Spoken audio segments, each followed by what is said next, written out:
இயேசு கிறிஸ்துவின் தான் நாமத்தினாலே ஆவியானவரின் சேனை ஊழியத்தின் சார்பாக என்னுடைய வாழ்த்துதலை மிகுந்த மகிழ்ச்சியோடு தெரிவித்துக் கொள்கிறேன். கர்த்தருடைய கரம் நம்மோடு இருக்கிறது. எத்தனை பேர் உணர்றீங்க?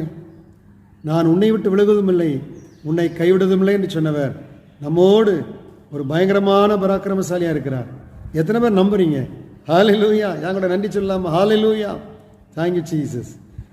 பாருங்கள், இன்றைக்கு கூட ஒரு அருமையான சத்தியத்தை நாம் தியானிக்க இருக்கிறோம்.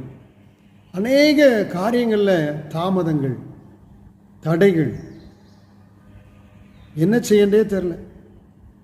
அநேகர்கிட்ட நான் பார்த்தா சொல்லுவாங்க, பிரதர் ஒரே தடை, எனக்கு எல்லாம் தடை அப்படின்னு சொல்லுவாங்க. ஆனால் இவங்க பிரயாசப்படவே மாட்டாங்க. எனக்கு தெரிஞ்ச ஒரு இன்ஜினியர் ஒரு குறிப்பிட்ட காரியத்துக்காக அவர் 700 முறை நான் ட்ரை பண்ணேன். காரில் அந்த ஒரு குறிப்பிட்ட ஊருக்கு போயிருக்கிறேன், ஒரு பெரிய அதிகாரியை பார்க்குறதுக்காக. இன்றைக்கி நான் அநேகருக்கு இதே காரியத்தை பண்ணி கொடுக்குற அளவுக்கு நான் மாறிடுறேன்னு சொல்லி சொன்னார். யோசிச்சு பாருங்கள், நாம் எப்படி எத்தனை முறை ஒருக்கா ஒரு மனு போடுறதுக்கே நமக்கு சோம்பேறித்தனம். இப்போ ஆன்லைன் கம்ப்ளைண்டர் வந்துட்டு ஒரு பிரச்சனைனா போடவே மாட்டேங்கிறோம், சோம்பேறியாக இருக்கிறோம், நிறைய காரியத்தை செய்ய மாட்டேங்கிறோம். ஆனால் எதுவும் வாய்ப்பதில்லைன்னு சொல்லிகிட்டே இருக்கிறோம்.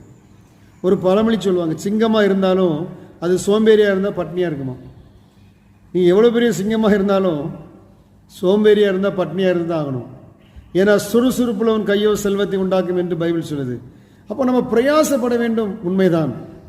எப்படி? முதலாவது தேவனுடைய ராஜ்யம், முதலாவது கர்த்தருக்கு நம்ம இம்பார்ட்டன்ட் கொடுத்துட்டு, முதலாவது கர்த்தரை தேடிட்டு, ஆண்டவரே உங்களுடைய பிள்ளையாகி நான் இந்த காரியத்தில் போகிறேன், ஆண்டவரே எனக்கு முன்னாடி உங்களுடைய தேவதூதனை அனுப்புவீராக, என்னுடைய காரியத்தை கைக்குடி வர பண்ணுங்க.